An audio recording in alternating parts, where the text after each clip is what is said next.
Welcome to The Gaze. I'm glad to be with you on a digital platform of New Europe platform where we will show you all the significant events in different regions and at the end of the day affects the world globally. And we will speak about it with our experts for you. I'm Ksenia Smirnova and it's my show, Talk for More Details. And today we will speak about the Middle East, Arab world and African countries. And I'm so glad to present our guest. It's Iliya Kusa, an expert on international politics and the Middle East, International Relations Analyst of the Ukrainian Institute for the Future. Hello, glad to meet you. Hello, thank you for having me.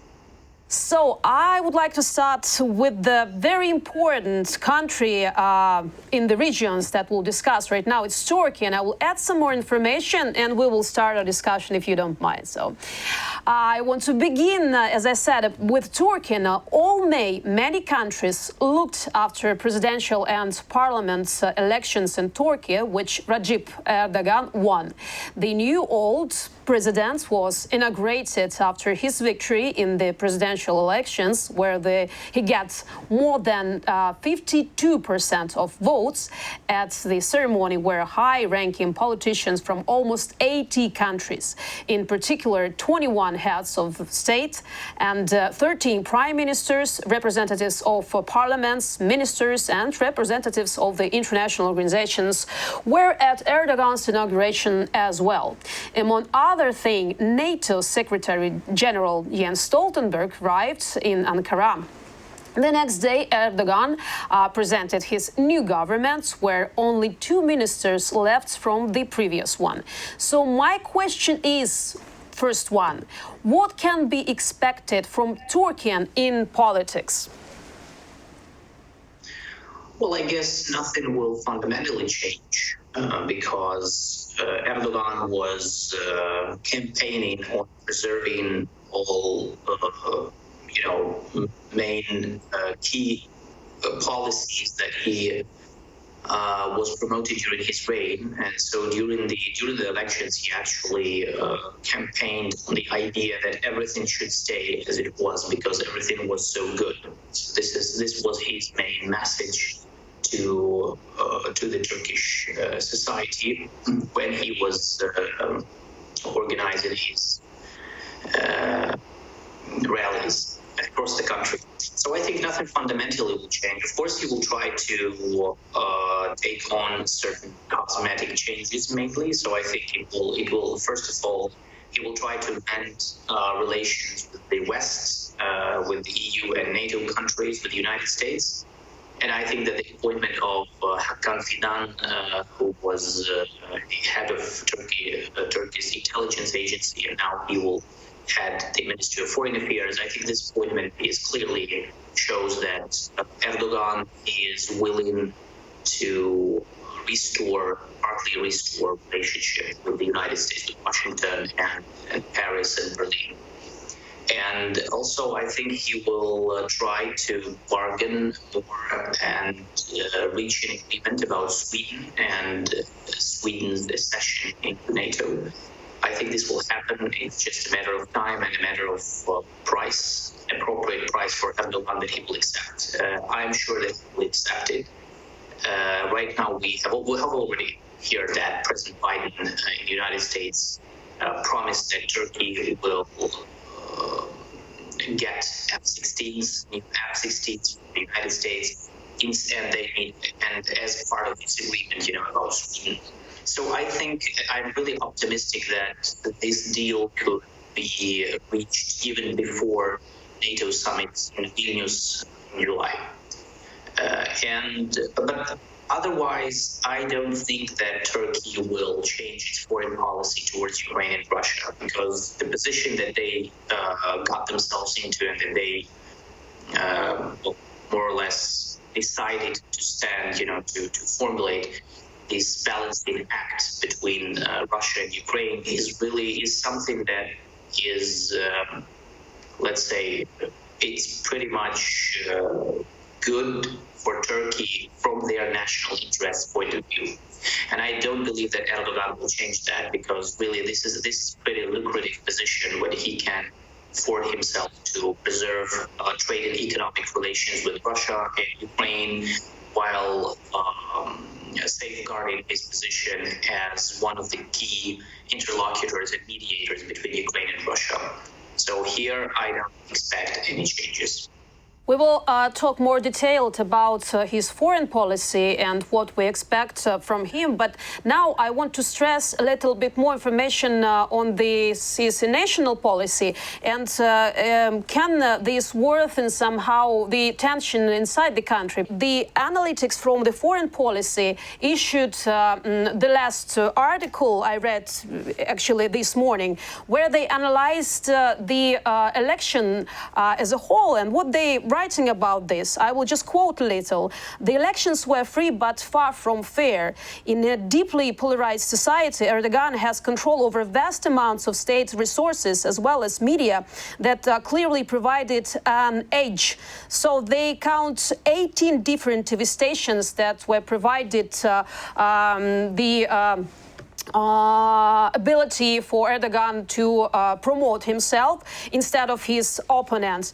Other question is about the voters, and this issue says that first is the geographical divides that appeared in political inclinations after the election. So this article writes that 80% of his voters were people mostly of urban parts, I mean poor parts. And one more question is how he used his administrative resources. So he minimum raised wage for people up to $455 per month in December 2022, just to make them just to help them to make decisions to vote for him. So all this manipulation with his society, will it make the situation worse during his next period on the presidential post? No, I don't see how this could make it worse because, well, of course, manipulation of state resources and administrative means during the elections. It's not an anomaly during any elections. In many countries, when the government is trying to use what they have, including the resources they have at their hands, in order to raise their popularity, their rating and their rate approvals. So I don't see it as something automatically bad, because this is something that we see in many elections across the world. Now, I think that these elections were pretty much free and fair, because yes, Turkey is not a genuine democracy in terms from the Western European point of view, but still we saw that for Erdogan these elections were the most challenging, the most difficult, because although he won, I think these elections didn't show that he won, but they showed that the Turkish opposition lost. It's more about Turkish opposition losing than Erdogan winning, because for Erdogan these elections were the most difficult, and his approval ratings were, I would say, the most unstabilized during the campaign. That this has never happened to him in 20 years of his reign in Turkey. So I think that these elections show that Turkish opposition just couldn't, they couldn't win because they made some, I think, strategic mistakes during the campaign. Especially when they shifted, they had a dramatic shift in topics raised during the campaign between the first and the second round of votes. Because when during the second round of votes, Kemal Kılıçdaroğlu was the leader of the United Opposition. He was campaigning as a centrist, moderate candidate, like anti-Erdogan, like a very moderate one for freedom, for democracy, for human rights, for rights of minorities. So all these topics, they were the priority, the main focus of his campaign. But after they lost during the second round of votes, they decided to move to the right. They decided to go to more aggressive nationalistic approach, like Erdogan. So they thought that this would be a good idea if they played on his electoral field. But as we saw, I think that this was a mistake, because some people who believed in Kılıçdaroğlu as a moderate, more pro-Western, pro-democracy figure, they may have been disappointed by his new approach when he started talking about refugees, about nationalism, about Turkish identity, about how he would deport all Syrian refugees when he's elected, although no one understood how he could do that technically. So I think this was the main reason why Turkish opposition couldn't gain 2, 3, 4% more of the votes that they needed to win. But I think this is not the end for them. So I think that the composition of Erdogan's new government shows that he's going to rule by technocratic means. So he will try. This government that you see right now, it's a technocratic government because he chose specialists, professionals to certain positions. He even returned his Minister of Finance, Mehmet Şimşek, who is now again was reappointed Minister of Finance. And Mehmet Şimşek is pretty much a pro-business, pro-West, pro-market politician who was, who had a very good and still has a very good reputation in the West. As a person who was always for a more stabilized approach in economy and fiscal policies. Now, for Turkish opposition, I think that two main things will be very, very important in the near future. The first one is the municipal elections next year. I think this will be their next challenge. They will have this, second chance, if you will, during the municipal elections next year to show if they have changed, if they made some conclusions from these, if they drew some lessons from these elections or not. Again, for example, we still don't know if the Turkish opposition would choose another leader, for example, whether Kemal Kılıçdaroğlu is going to stand down or not. Right now, he shows no indication that he's going to quit politics because of his loss. Anyway, I think this will be the main test next year, and then in 5 years there will be next elections, and I think that the Turkish opposition will try to unite around, I believe another candidate, someone from maybe more younger politicians like Mayor of Istanbul, Ekrem İmamoğlu, or Mayor of Ankara, Mansur Yavaş. They still, even when Kemal Kılıçdaroğlu was chosen as the leader of the united opposition, he wasn't the most popular opposition politician in Turkey. I think maybe that's also a factor why he lost, because he wasn't the most popular. He was just, the most senior, the most experienced maybe, but still mayors of Istanbul and Ankara have much more popularity among people, especially in big cities, than he is. Still, even after they lost these elections. So from what you're saying, I understand that his choice of ministers, especially in the financial and economic field, shows that he wants and knows how to improve the situation with economy. But still, Erdogan sometimes can be quite radical, especially with the situation with Sweden entering the NATO.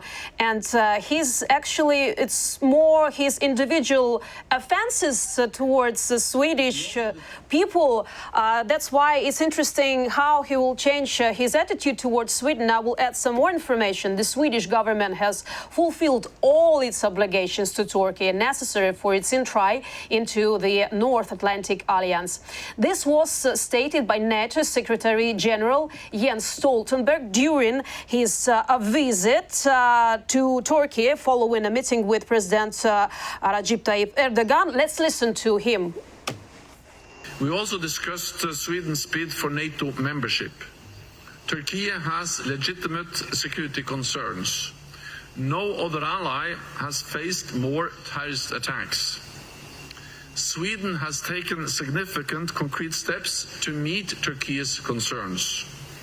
This includes amending the Swedish constitution, ending its arms embargo, and stepping up counter-terrorism cooperation, including against the PKK. Important new terrorism legislation has come into force just a few days ago. So Sweden has fulfilled its obligations. I should add that Stoltenberg added some more, that he understood Turkey's concerns about anti-NATO and anti-Turkish actions in Sweden, such as the Quran burning, but noted that freedom of assembly and speech were key Western values. And in this context, I want to ask you if this domestic policy and all these significant differences in culture and historical context of this country, inside and outside the country, will become a new challenge for the alliance, for NATO. How do you think? Or it really will strengthen somehow the NATO in this region as well? I think that the issue of Sweden is more about, it's not about a radicalism or anti-Western sentiment, of Erdogan personally. I don't think he's anti-West, actually, personally, I don't think so. I think it's about pure pragmatism. Because again, this, from Turkey's point of view, Sweden's ascension into NATO, as well as Finland's earlier this year, is a unique chance for Turkey to squeeze out certain political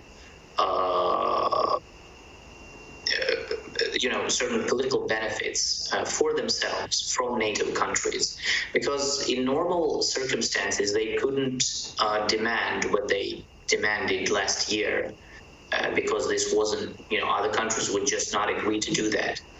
But when Sweden decided to join NATO, of course, Turkey decided to exploit this opportunity, and so this is a pure realistic political approach to international relations, which has always been a feature of Erdogan's foreign policy. He has always, he's a realist, a very, straightforward one.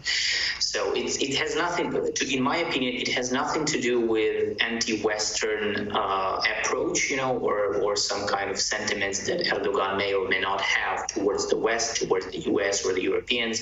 It's more about how they can use this or that situation to their maximum benefit, squeezing out political concessions from their partners or foes. So it doesn't matter. So that's what this is about. This is why, as I said earlier, I believe that Turkey and the West will come to an agreement over Sweden in the near months, maybe even before the July NATO summit in Vilnius. Because actually, I agree that the majority of demands that Turkey put forward last year, they were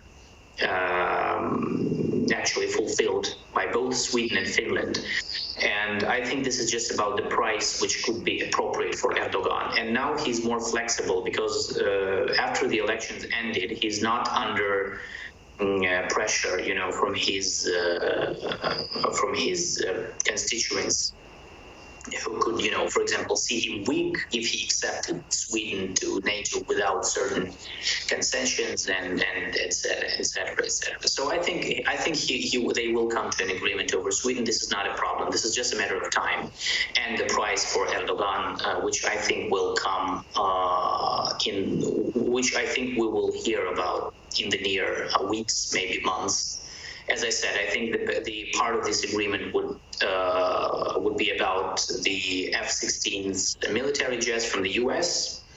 and certain sanctions against Kurdish organizations that Turkey thinks designated as terrorist organizations, and maybe some kind of winding down of cooperation with Kurds in European countries and in Syria, which also Turkey demanded last year. I'm not sure that Sweden will be able to fulfill this demand about about extradition of certain of their citizens or Kurds who were granted asylum in Sweden, but Turkey thinks that they committed certain crimes. I think this is the most difficult part, and I don't believe that Sweden will fulfill this demand completely, because to do this they would need to basically violate their own national legislation, which Swedish government cannot do.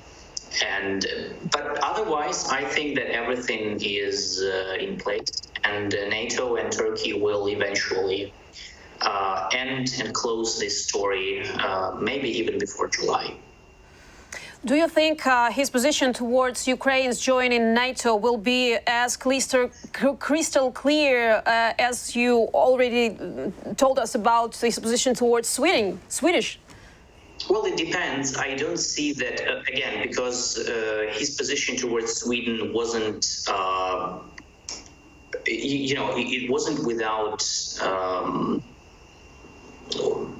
It wasn't an invention, by Erdogan. So it had factual evidence. I mean, Turkey accused Sweden of financing and supporting politically and diplomatically Syrian Kurdish organizations that Turkey designated as terrorists, which is true. Because again, if we see, this is not something that Turkey, Erdogan didn't lie about that. This is really true that Sweden had and has close ties with these organizations. Now, I don't know about similar problems in Ukraine-Turkey relations. So we don't have these kind of issues with them.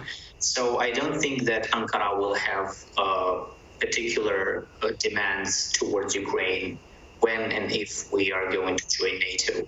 I think that Ankara will, of course, vote together with the majority of other NATO members.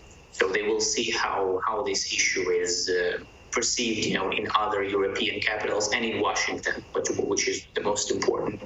If, for example, the United States or other European countries will be against that, Turkey will not be the country which will, be advocating for Ukraine's ascension into NATO the same way as, for example, Poland or Lithuania are doing.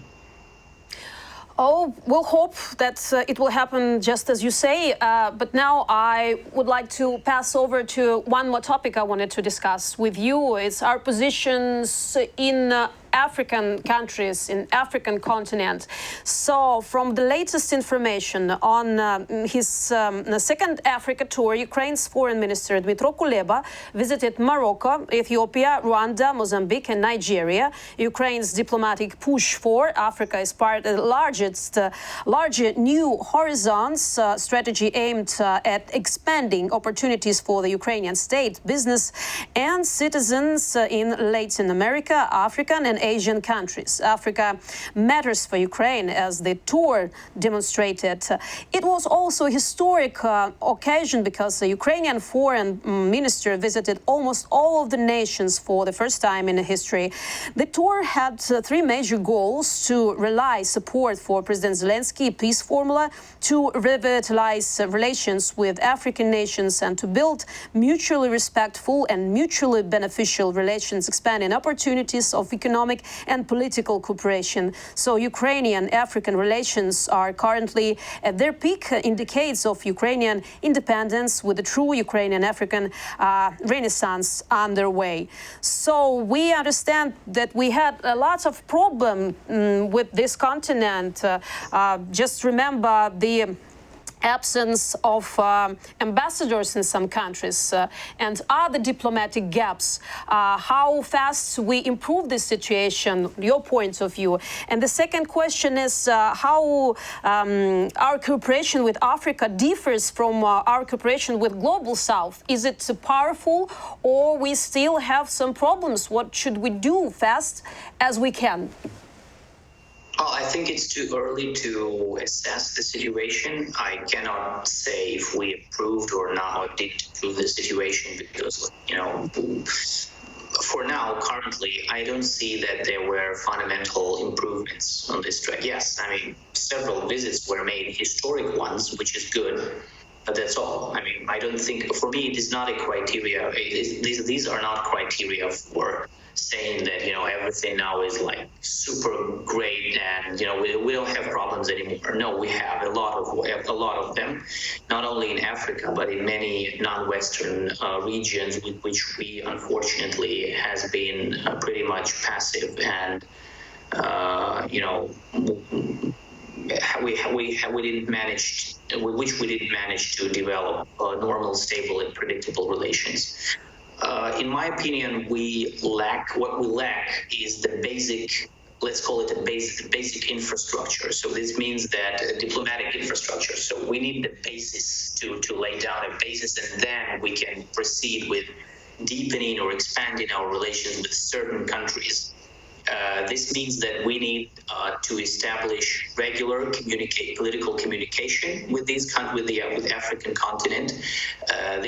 Because we very often organize, for example, we can organize a tour by the Ministry of Foreign Affairs, but then go silent for 10 years, and that's all. So this is how it happened actually in 30 years of our independence. So we had like 1 or 2 visits in some 5-10 years ago, and that's all. And that was the end of it.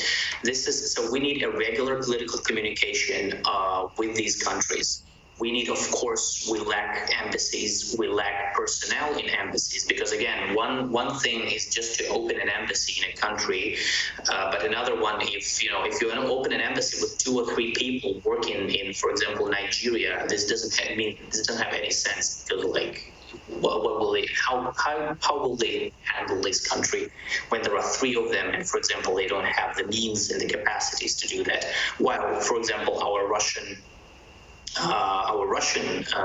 neighbors, they have much bigger embassies with more staff there, with interpreters, analysts, military representatives and representatives of big corporations. So I think that this is, again, we need to differentiate these. So the basic infrastructure is about embassies, it's about regular communication, it's about certain connections on horizontal connections on the lower level, for example, on the level of the ministries, of certain agencies, on academic ties between the countries, so that we know more about this country and they will know more about us. This is also about information and analytical ties, because, for example, we lack certain think tanks and academic institutions dedicated to making research about Africa, actually, and Ukraine ties. So this kind of basic infrastructure should be built first of all, and I think this is what Ukraine is going to do in the near future, in the years to come. Actually, this is what I see Kuleba is trying to do. And then after that, we can start thinking about what we need to do in Africa, deeper. Where should we go deeper? Where should we, leave the things as they are? What countries should be more strategic to us in terms of what kind of resources do we need from them? Because this is the question, actually. So it's not a question just to open like 10 plus more embassies and that's all. It's a question of what kind of resources do we need from Africa? Where should we find them? And if we find them, how should we, extract them? And use them. So this is what it is about. In my opinion, there are 3 main reasons why we need Africa. First of all, it's political cooperation. So it's like more than 50 countries that has every country has a vote in international organizations, included in the UN, which we need. Secondly, this is a matter of trade and economy, so there are plenty of resources in Africa. It's a very rich continent which can provide us with resources not only for our post-war reconstruction, which is one of the primary challenges for us in the near future, but also like long-term, if we, for example, want to build new clusters of economy or industry, which I hope we do, and we will. And thirdly, I think for now, our interest lays in the military sphere. Weapons in many African countries have Soviet-made and Western-made weapons, which we maybe can either buy or either purchase or make together, in joint enterprises. So these are the 3 main interests for the near future. But of course, for this, we need basic infrastructure, which we lack right now, unfortunately. Actually, this was my last painful question to you, with how we can use the situation that have been used by Russia and Russian money for years, using the attitude of some African countries towards the collective West, using the poverty of this country to buy the politicians or group of interested people in these countries, and how much time we have to make this job, so make it effective. So actually you answered all of this. So in this moment, I have to just say thank you, and hopefully we'll still have time. We're doing our job fast as we can, and hope all your prognosis we will see in reality in the nearest future. Thank you very much for being in this program. Thank you. So I just want to remind you that our guest was Iliya Kusa, expert on international politics in the Middle East, international relations analyst of the Ukrainian Institute of the Future, and we'll continue to stay with us.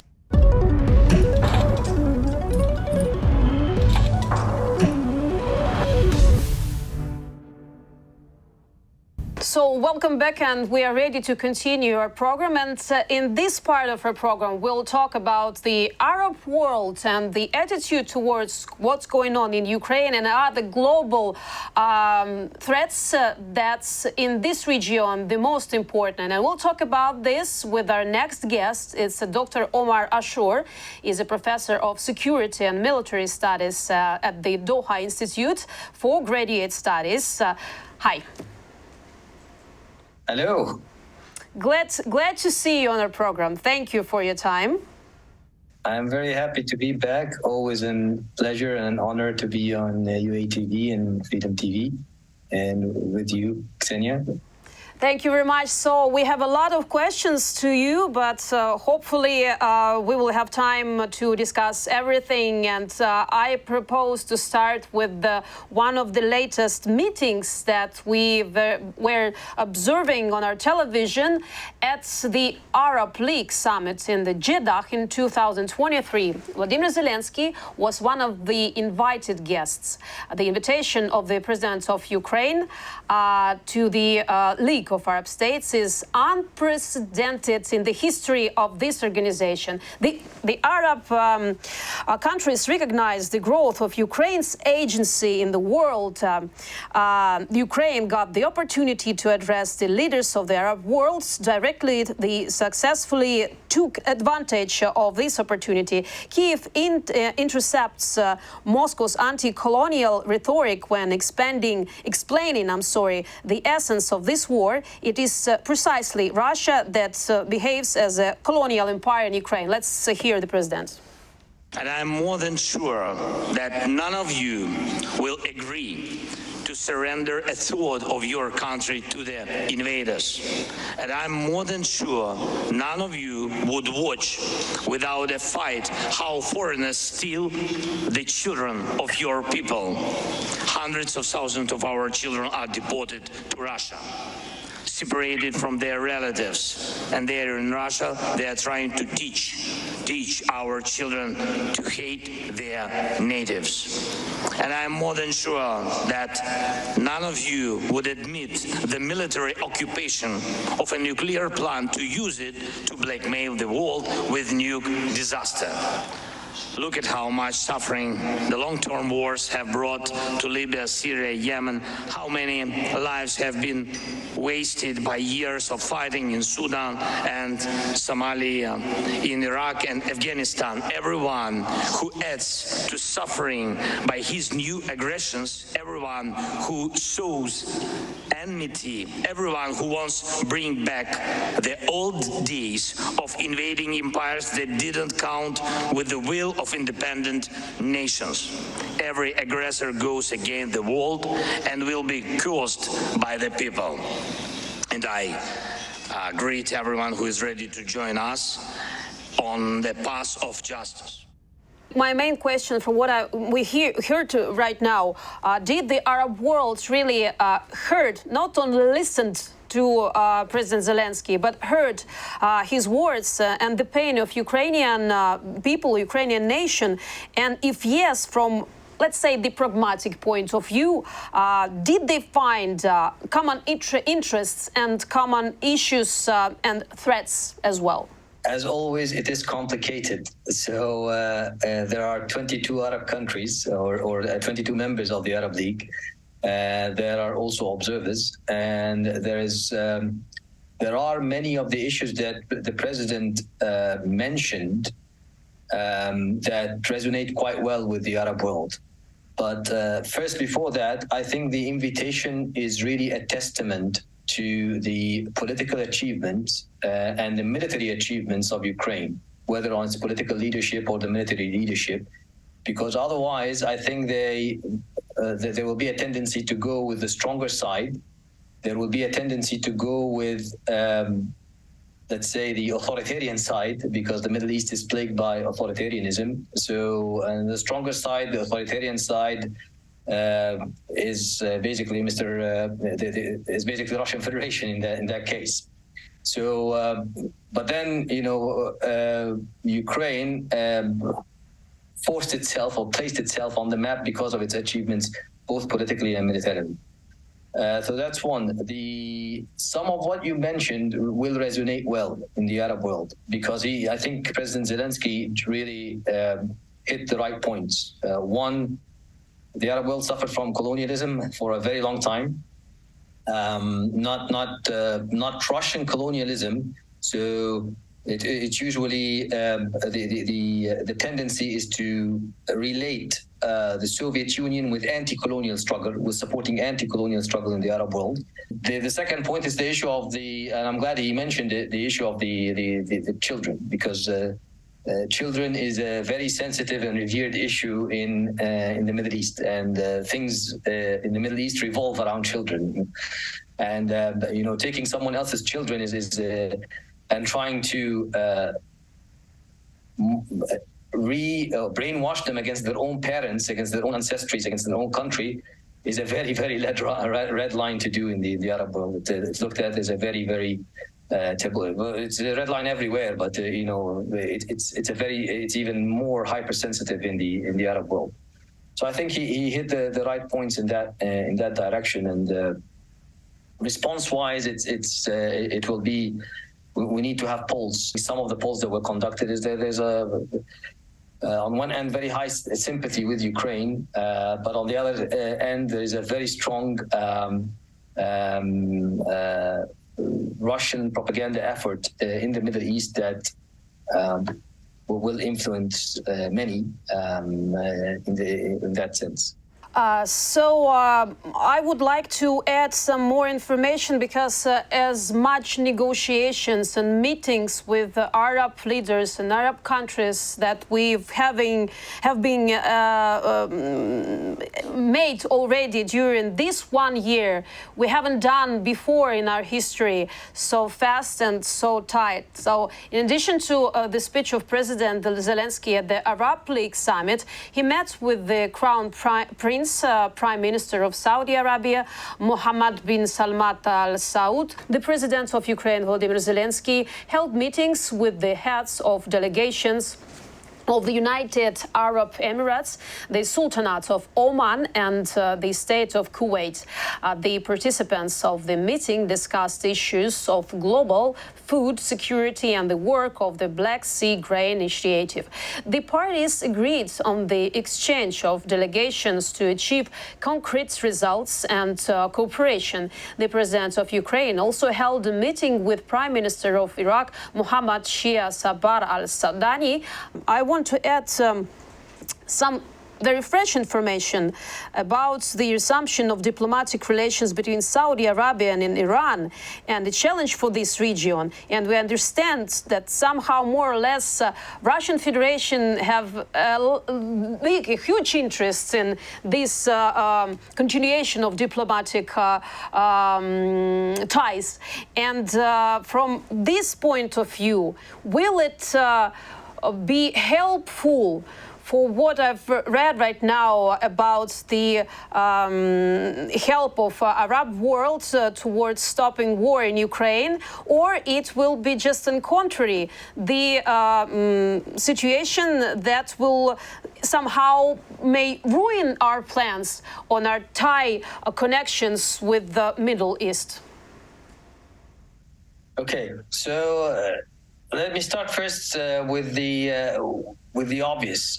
Ukraine's place as a young democracy that is fighting back for its land, sovereignty, territorial integrity, and freedom, most of all. The place is clearly within a coalition of democratic, like-minded, free, that includes, the NATO, hopefully at some point, and the EU. Okay, but also there are like some alliances outside of Europe that includes countries like Japan, South Korea, not South Africa, and others beyond that. So that's one. Then next, there's the Middle East. So the Middle East is a mixed picture, right? It cannot be talked at as one state, or because they don't have a common foreign policy, a common defense policy, a common security policy. Actually, it's very contradictory, and rivalries there, as you mentioned, Saudi versus Iran is a very intense rivalry. So this is where Ukraine can have like some tactical alliances and some also moral and ethical support, because it is the victimized side, the side that is facing an aggression, a side that is facing a colonialism basically in the 21st century in Europe. So that bit is quite important, and in that dimension, you will see, for example, Saudi versus Iran rivalry. So the natural stance for Saudi is, as I mentioned before, regimes that are very similar to each other in terms of the ways of rule. But then there is Iran. Iran is also an ally of Russia. And in that dimension is the rivalries here will take the best of the state behavior, in the sense that what you saw is on one end fear of further Iranian expansion. Iran is getting now is handing over drones, loitering munitions, perhaps ammunition in terms of artillery and rocket launchers to Russia, and getting instead also some technology, perhaps some Western weapons, to do some reverse engineering to be able to produce Iranian versions of these weapons, and so on. So it's expanding its influence. And Iran and Saudi were contestants at least in 5-6 countries in the Middle East. So in Lebanon, Iran has the upper hand via Hezbollah. In Yemen, Iran had the upper hand, at least in the north, via Ansarullah / the Houthis. In Iraq, it also had much stronger allies than those of Saudi inside Iraq. And in other places as well, such as in Syria, it supported the regime with Russia, and the regime prevailed in the end. Whereas Saudi and other countries supported the armed opposition, and the armed opposition disintegrated to a large degree. So overall, Iran was doing well in the region, and so Saudi needs to get more allies, and this is where I think Ukraine would fit well. So that's one issue, the issue of security and defense in the region. The other issue has to do with the food security, as you mentioned. The war, and Ukraine being one of the largest exporters of grain products in the world, has affected some of the poorest countries in the Middle East, including countries like Yemen and Sudan, who are already suffering from major security issues and pretty much a civil war situation in both countries. And then, add to that the food insecurity. So some of the relief will need de-escalation in Ukraine. And then finally, Iran being, as I said, the spearheading in a sense, or advancing certainly because of its way of warfare is very complex. But then there are the small states like Qatar, Kuwait, others, and those state like Kuwait was subjected to an invasion by its neighbor, Iraq, a stronger neighbor, a larger neighbor. And sees and looks at Ukraine and sees itself, in a way, itself in the 90s. We're being attacked by the larger, stronger, aggressive neighbor, and And NATO is in the back of Ukraine. Europe is backing Ukraine, supporting Ukraine. So they're watching this very carefully, because if the odds were against Ukraine, or the outcome is against Ukraine, then I think these small states would not like to see that, because they will be in big trouble, being small, being rich, and therefore being targets by stronger neighbors. They're surrounded by bigger and stronger neighbors. So they would put themselves in the position of Ukraine and make sure that the aggressor doesn't get away with whatever they've done. So these are I think the main issues: security, defense, energy, and food, that affects directly the Middle East. You know, some experts say that we are observing the exchange of the powerful, influential parties in this region. Before, it was mostly the United States. And now we're observing the exchange of this influence in the region by China. And from what you said right now, and taking into account this exchange of powerful countries in the region, will Saudi Arabia and other small countries be able to balance between understanding the problems of European continent and the tragedy of the war in Ukraine, and on the other hand, balancing between the interests of their own region and the allies that's forming right now before our eyes? Will it really have the opportunity to balance? We have to wait and see. This is not the first. So we're talking about so China's initiative is basically a de-escalation initiative that led to some cooperative, less hostile behavior between Saudi and Iran. But that's fundamentally the choice of the leadership. Iran has been asking for a while for a de-escalation, but you ask for de-escalation because you're winning.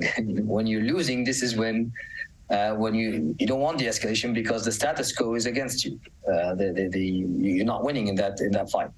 But then there was a leadership decision in Saudi to de-escalate with some initiative from the Chinese side. So this is not the first de-escalation initiative that I've seen in the Middle East. There are hundreds of them. They usually don't last long, to be fair and completely honest. Even peace agreements. I mean, not just in the Middle East, but globally, we have the stats show us that only 16% of conflicts ended up in a peace agreement, and 37% of this 16% collapsed in 2 years. So it's not we just have an initiative so far. So we'll wait and see. The issues between Iran and Saudi are more complex, I think, to be resolved via one initiative. But again, I don't want to be a pessimist. We'll have to wait and see on that one. Okay, let's wait. Yep. Go ahead. No, that's it. In terms of shifting alliances in the Middle East, probably the longest alliance you've seen in the Middle East, in terms of at least it's a manageable alliance. You know, it's not an alliance of convenience, but it's an alliance of interest, if you wish. So that would have been the Gulf countries, the GCC, and the United States. I mean, the United States intervened 1991, in an actual war. To save basically Kuwait first and then Saudi behind it, because they would have been the next target of aggression, and then multiple times as well in that sense lately by providing weapons, and for Saudi for their air defenses, basically. Not that it was that effective. So in that sense, this is a very long post 1946 alliance that has been going on, ebbs and flows, goes up and down, but it's maintained. Also, the U.S. is still there. The U.S. has bases in Kuwait, in Qatar, in Bahrain, and elsewhere in the Middle East. China so far doesn't. So in terms of the defense and the security and many of the diplomatic and economic history, there are still strong ties, very well rooted in the Middle East between the US on one end and the rest of the region. But again, there's room for change because alliance shifts all the time. I know one personality that can add some fresh information on how to make this relationship much more effective. And you will be surprised right now because I want to invite a third person to our conversation. It's artificial intelligence. It's called ChatGPT. I don't know if you use it, but we are using it. And that's why we asked him how to improve the relations between Ukraine and Global South. And this is what he answered us. So I'm just quoting, improving relations with the Global South in a multi-faceted task for any country, including Ukraine. Here are some strategic that Ukraine can consider to enhance its relations with the Global South. And I will stress his advices towards cultural diplomacy. So here's the quote from GPT chat. You have to promoting a cultural diplomacy that can foster greater understanding and appreciation between Ukraine and the Global South. Ukraine can organize cultural festivals, art exhibitions, film screenings, and other cultural events to showcase its heritage and traditions. Similarly, Ukraine can actively participate in cultural events organized by countries in the Global South. There are much more proposals in economic cooperation, development assistance, and strengthening political ties, public diplomacy, and so on. There are lots of different points that was stressed by GPT chat. But I want to ask in this cultural aspect, how important is this, especially for now, because we understand that Russian propaganda affects the mind of societies of these countries too, and very, very effectively. So this what GPT chat advised us, is it really helpful? And how much time will it take to implement all these propositions? How do you think? I don't usually agree with Chat GPT because Me either, but it's still interesting to hear you. you need to know the subject matter to be able to weed out the accurate answers from the inaccurate or the mixed answers. So a paragraph is accurate, a paragraph is not. But in that case, I 100% agree. In that answer, I think it is very, very important to keep on debunking myth on one end, because I can tell you the amount of myth I have debunked in the Middle East, in universities, in think tanks, in invitations with officials, and so on and so forth. People were thinking that basically this is a war between the Ukrainian speakers and Russian speakers in Ukraine. So the divide was a language, and I had to tell them, the overwhelming majority of volunteer brigades and volunteer battalions and leaders of the Ministry of Interior are Russian speakers. They can speak Russian, but they're fighting for the independence of their country. And I was giving a similar example with Algeria. The leaders of Algeria's war of independence were all French speakers. They all speak French fluently, better than Arabic maybe. And they identified themselves as Algerians. They did not want anything to do with France, and they fought against French colonialism. So I was trying to make some relations with that, and on so many issues they thought it's a West-East divide. And I was telling them, I interviewed people from the Azov battalion. All of 100% of them were like, choose your town between Mariupol and Kharkiv. Choose your town, and you'll find somebody from there. I found one from Khmelnytsky, one guy. So the overwhelming majority were from the East, were people affected by the Russian aggression in the East, and they were fighting against. So you need to try to debunk some of the myth that is going on there. And then people thought that Crimea was always, like, since the Crimean War, they were thinking Crimea was always a part of Russia, so you need to debunk that as well and tell them, Russia signed at least 4 times in December 1991, 3 times, once in Brest-Minsk and once in Almaty and once in Minsk again in this 8th of December and 2 other times in December 91 on the territorial integrity of these republics. And then again in 1994 in Budapest agreement to give security assurance for the territorial integrity of Ukraine. And they signed this with the UK, with the US, the Russian Federation, and then 2 other observers were China and France. So basically the Security Council was giving these assurances to Ukraine in exchange of handing it the nuclear weapons to keep Crimea and keep the rest of its territories. So just people need to be reminded of this, because either they don't know, they're not following. So it's very important to keep these discussions going on via cultural events, via academic events, via think tank exchanges, university exchanges, films and documentaries, as you mentioned. And I have really to thank many of the Ukrainian colleagues, researchers, academics, artists who were very active in the Ukrainian civil society, basically, who were very active in on some of the media fronts, on some of the academic events, and some of the cultural events that were going on in the region. And they kept on persistent. No, we're coming. So they were persistent, and they were very, very good in terms of debunking some of this myth and countering some of the very misleading propaganda. I still have a lot of strategical questions to you, but I think that we will not have much time to discuss all the topics that might help to stop earning money for war. It's talking about the trade of oil, but I better leave it for the next hour program. But at the end of our conversation, I still would want to ask you the question about the future. When Ukraine wins, how mainly it can affect on the political, on the economical, on the diplomatic, and on the influential parts, as we discussed already, in this region, in your region, mainly?